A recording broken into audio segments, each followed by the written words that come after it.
Hi friends, welcome back. So இன்றைக்கி நம்ம என்ன டாபிக் டிஸ்கஸ் பண்ண போகிறோம்னா அஜூர் டேட்டா அவைலபிலிட்டி ஜோன்ஸை பற்றி தாங்க டிஸ்கஸ் பண்ண போகிறோம். அஜூர் அவைலபிலிட்டி ஜோன்னா என்ன, ரீஜியன் பேர்னா என்ன, இதெல்லாம் நம்ம எதுக்காக நம்ம ஒரு சர்வீசஸை கிரியேட் பண்ண போல கான்ஃபிகர் பண்ணணும் அப்படின்ற ஆல் த டீட்டெயில்ஸ் நம்ம இந்த வீடியோவில் இன்டீட்டெயில்டாக டிஸ்கஸ் பண்ணியிருக்கோம். ஒரு கண்ட்ரி இருக்குன்னா ஒரு கண்ட்ரிக்குள்ள மினி அவைலபிலிட்டி ஜோன்ஸ் இருக்கும்.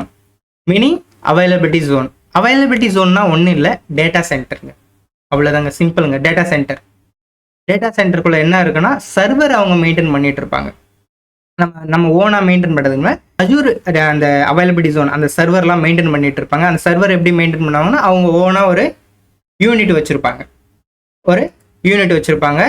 யூனிட்னா ஒன்றும் இல்லைங்க, அந்த பில்டிங் சொல்கிறேன். ஒரு யூனிட் இருக்கும், அந்த யூனிட்டுக்குள்ளே மல்டிபிள் சர்வர்ஸ் இருக்கும். அவங்க cooler, fans, electricity and security எல்லாமே வச்சு ரொம்பவே ஹைலி செக்யூர்டாக இருக்கும். யாராலுமே அது நம்மளுடைய டேட்டாவெலாம் எடுத்துப்பாங்கன்னு இங்கே ஒரி பண்ண வேணாம். ரொம்பவே செக்யூராக இருக்கும். செக்யூரிட்டி நம்ம அன்எக்ஸ்பெக்டட், நம்ம இமேஜின் பண்ண முடியாத அளவுக்கு அவ்வளோ செக்யூராக இருக்கும். ஸோ நீங்கள் அதை பற்றிலாம் ஒரி பண்ண வேணாம். ஸோ அவைலபிலிட்டி ஜோன்னா என்னென்னா ஒரு டேட்டா சென்டரை தான் நம்ம அவைலபிலிட்டி ஜோன்னு சொல்லுவோம். அந்த டேட்டா சென்டருக்குள்ளார நிறைய அவங்க சர்வரை வச்சு மெயின்டைன் பண்ணுவாங்க. சர்வர்லாம் கூலர் அண்ட் பவர் எல்லாமே கொடுத்து, மேன் பவர்லாம் கொடுத்து அவங்க மேனேஜ் பண்ணிட்டு இருப்பாங்க. அதுதான் ஒரு அவைலபிலிட்டி ஜோன்னு சொல்லுவாங்க. கிளியர்? இப்போ இந்த இமேஜில் பார்த்தீங்கன்னா உங்களுக்கு 3 அவைலபிலிட்டி ஜோன்ஸை இன்டகிரேட் பண்ணி வச்சுருப்பாங்க. ஏன்னு தெரியுமா? அஜூர் என்ன சொல்கிறாங்கன்னா ஒரு ரீஜன் இருக்குன்னா மினிமம் 3 அவைலபிலிட்டி ஜோன்ஸ் இருக்கணும் அப்படின்னு சொல்கிறாங்க. பட் ரியாலிட்டி என்னன்னா சில ரீஜன்ஸ்க்கு 2 தான் இருக்குது. இப்போ இந்தியாவை எடுத்துக்கிட்டிங்கன்னா நம்மளுக்கு நார்த்தில் ஒரு டேட்டா சென்டர் இருக்குது, சவுத்தில் ஒரு டேட்டா சென்டர் இருக்குது. 2 தான் இருக்குது. But 2 is enough. பட் அவங்க என்ன சொல்கிறாங்கன்னா மினிமம் 3 இருக்கும் அப்படின்னு சொல்கிறாங்க. கஸ்டமரோட டிமாண்டுக்கு பொறுத்து அவங்க கிரியேட் பண்ணுவாங்க. It's not hours. இது பார்த்தீங்கன்னா அந்த அஜூரோட ரெஸ்பான்சிபிலிட்டி. ஸோ நம்ம ஒரி பண்ணிக்க வேணாம். பட் அவங்க என்ன டெக்னிக்கலாக டாக்குமெண்டேஷனில் கொடுத்துருக்காங்கன்னா மினிமம் 3 இருக்கணும் அப்படின்னு சொல்கிறாங்க. சில ரீஜனில் அது இல்லாமலும் இருக்குது அப்படின்னு சொல்கிறாங்க. நீங்கள் அவங்களுடைய டாக்குமெண்டேஷனை பார்க்கணும் அப்படின்னா ஸ்க்ரோல் டவுன் பண்ணிங்கன்னா இப்போ இங்கே பாருங்கள், நமக்கு அவங்க கொடுத்துருப்பாங்க.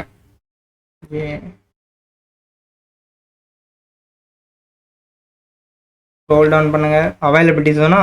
ஸோ இந்த அவைலபிலிட்டி ஜோனில் பார்த்தீங்கன்னா இவங்க இங்கே கொடுத்துருக்காங்க பாருங்கள். Minimum of 3 separated availability zone are present in all availability zone enabled in a region. ஒரு ரீஜனுக்கு மினிமம் 3 இருக்குன்னு சொன்னாங்க. But however not all region currently support availability zones. So என்ன சொல்ல வராங்கன்னா ஆல் த ரீஜனுக்கும் அவைலபிலிட்டி ஜோன் இல்லை, ஒரு சில ரீஜனுக்கு இல்லை. ஓகேங்களா? பட் சம் ஆஃப் த ரீஜனில் இருக்கு மினிமம் 3 இருக்கணும் அப்படின்னு சொல்கிறாங்க, கமிட் பண்ணுறாங்க. ஓகே விக்னேஷன். நெக்ஸ்ட் என்ன சொல்கிறாங்கன்னா இந்த அவைலபிலிட்டி ஜோனில் நம்மளுடைய டேட்டா இருக்குது. பட் உங்களுக்கு ஒரு கொஷின் வரும், விக்னேஷன் என்னுடைய டேட்டா இங்கே இருக்குது, நான் ஒரு இடத்துல ஸ்டோர் பண்ணி வச்சிட்டேன், எனக்கு இந்த ஒரு இடத்துல இருந்தாலே போதும் இல்லை, நான் எதுக்கு அகைன் ஒரு டூப்ளிகேட்டை க்ரியேட் பண்ணி அவைலபிலிட்டி ஜோன் 2ல் ஒரு வாட்டி போடணும், அவைலபிலிட்டி ஜோன் 3ல் ஒரு வாட்டி போடணும்? ரீசன் எதனா இருக்கா அப்படின்னா அஃப்கோர்ஸ் இருக்குங்க.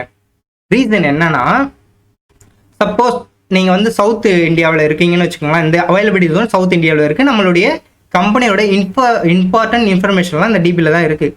என்ன ஆகுது, இந்த அவைலபிலிட்டி ஜோனில் அன்எக்ஸ்பெக்டடாக ஒரு ப்ராப்ளம் அந்த டேட்டா சென்டர் ஃபுல்லாக டேமேஜ் ஆகிடுச்சு. டேமேஜ் ஆகிடுச்சு அப்படின்னா என்ன ஆகும்? இந்த ஆல் த டேட்டாவும் கான், ரைட்? டேட்டாஸ் எல்லாமே இருக்காது, எந்த ஒரு டேட்டாவுமே இருக்காது. இப்போ அஜூர் தான் இதுக்கு என்ன பண்ணோம், ரெஸ்பான்சிபிலிட்டி.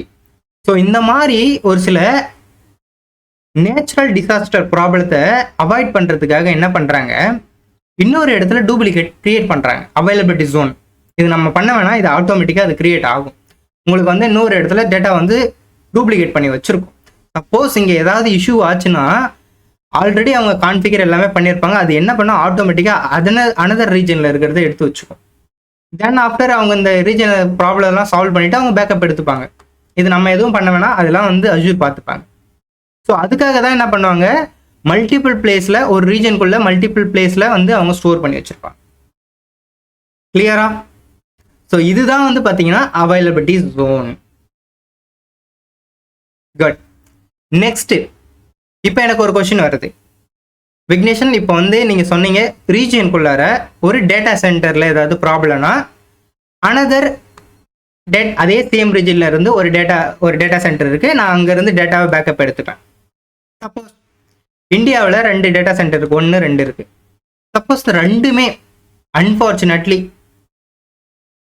அன்ஃபார்ச்சுனேட்லி ஒரு ப்ராப்ளம் வந்து 2 டேட்டா சென்டருமே கிராஸ் ஆகிடுச்சு. இந்த 3 இருக்கா? ஸோ ஓகே, இந்த 3யுமே கிராஷ் ஆகிடுச்சுன்னு வச்சுங்களேன். இந்த ரீஜனில் இருந்த ஆல் த டேட்டாஸ் கிராஷ் ஆகிடுச்சு. இப்போ என்ன பண்ணுறது? பட் இது நடக்காது.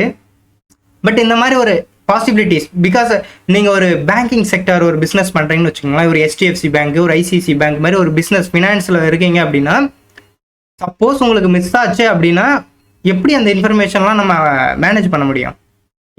யார் எவ்வளோ வந்து லோன் வாங்கியிருக்காங்கன்னு தெரியாது, யார் எவ்வளோ வந்து FDயில் போட்டிருக்காங்க, எந்த இன்ஃபர்மேஷனுமே தெரியாது, யார் அவங்களுடைய பேலன்ஸ் நமக்கு தெரியாது. ஸோ இந்த மாதிரிலாம் ஒரு சில ப்ராப்ளத்தை அவாய்ட் பண்ணுறதுக்கு, சப்போஸ் ரீஜியன்லேயே இஷ்யூ வந்துடுச்சுன்னா இந்த ப்ராப்ளத்தை அவாய்ட் பண்ணுறதுக்கு தான் நமக்கு நெக்ஸ்ட் ஒன்று இருக்குது, ரீஜியன் பேர். இந்த ரீஜியன் பேர் எதுக்கு யூஸ் பண்ணுவாங்கன்னா, உங்களுடைய ஒரு கண்ட்ரியில் இருக்க ஆல் த டேட்டாவை இன்னொரு கண்ட்ரியில் காப்பி எடுத்து வச்சுப்பாங்க. இது அப்படியே இந்த காப்பி எடுத்து இன்னொரு கண்ட்ரியில் நமக்கு வந்து ஸ்டோர் பண்ணி வச்சுப்போம், ரொம்பவே செக்யூராக இருக்கணும் அப்படின்னா. பட் இது வந்து பை டிஃபால்ட்டாக வராது, நம்ம தான் வந்து மேனுவலாக வந்து இதை வந்து நம்ம கொடுக்குற மாதிரி இருக்கும். ஜியோகிராஃபி ரீஜியன் பேர் நம்ம தான் பண்ணுற மாதிரி இருக்கும். உங்களுடைய டேட்டா ரொம்பவே சென்சிட்டிவ், ரொம்பவே செக்யூராக இருக்கணும் அப்படின்னு ஃபீல் பண்ணீங்க அப்படின்னா நீங்கள் வந்து இந்த ரீஜியன் பேரை எனேபிள் பண்ணணும். ரீஜியன் பேரை எனேபிள் பண்ணி நீங்கள் யூஸ் பண்ணணும். கிளியரா? இப்போ உங்களுக்கு ஒரு ஐடியா கிடைச்சிருக்கும், அவைலபிலிட்டி ஜோன்னா என்ன அண்ட் ரீஜியன் பேர்னா என்ன.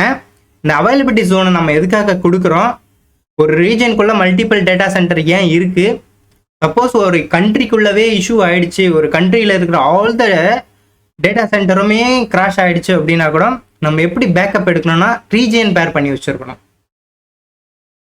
கிளியரா? ஸோ ஃபண்டமெண்டலாக ரொம்பவே ஸ்ட்ராங்காக ஆகிக்குங்க.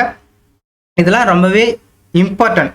நீங்கள் ஒரு ரியல் டைமில் ஒரு சர்வீசஸை க்ரியேட் பண்ணுறீங்கன்னா நீங்கள் நெக்ஸ்ட்னு கொடுத்தீங்க, அது என்ன பண்ணுவீங்க, இன்ஸ்டால் பண்ணிவிடுவீங்க அந்த சர்வீசஸை. நீங்கள் ஒரு ADF க்ரியேட் பண்ணுறீங்கன்னு வச்சுக்கோங்களேன், நெக்ஸ்ட்டுன்னு கொடுத்து நீங்கள் க்ரியேட்னு கொடுத்துட்டீங்க, அது க்ரியேட் ஆகிடும். பட் அந்த க்ரியேட் பண்ணும்போது அது ஒரு சில கொஷின்ஸ்லாம் நம்மளை கேட்கும். அதெல்லாம் நீங்கள் ப்ராப்பராக நீங்கள் கொடுத்தா மட்டும்தான் உங்களுடைய டேட்டா ரொம்பவே செக்யூர்டாக இருக்கும். ஸோ இந்த மாதிரி யூஸ்ஃபுல்லான இன்ஃபர்மேஷனுக்கு விஜா குயிக் யூடியூப் சேனலை சப்ஸ்கிரைப் பண்ணி சப்போர்ட் பண்ணுங்கள். தேங்க்ஸ் ஃபார் வாட்சிங். Well meet next video.